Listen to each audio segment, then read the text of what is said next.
Ashlanders here. I'm about to start making me a little fire back here in the background. Let's see, we're getting my camera adjusted.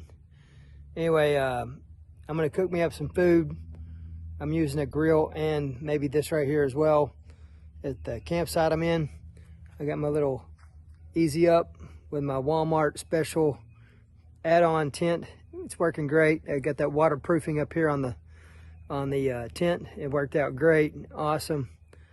So nice location, very quiet. Nobody else is out around this area. Sun's out, so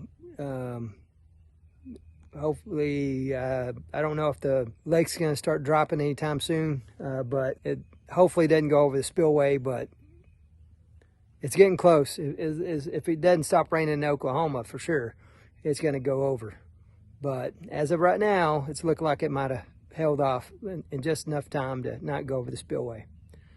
All right, well, I'm gonna get to cooking. This is how you boil water really fast. Direct from the source.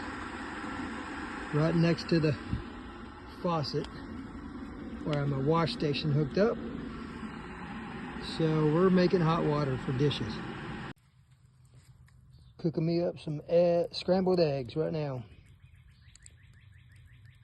Cooking up some scrambled eggs.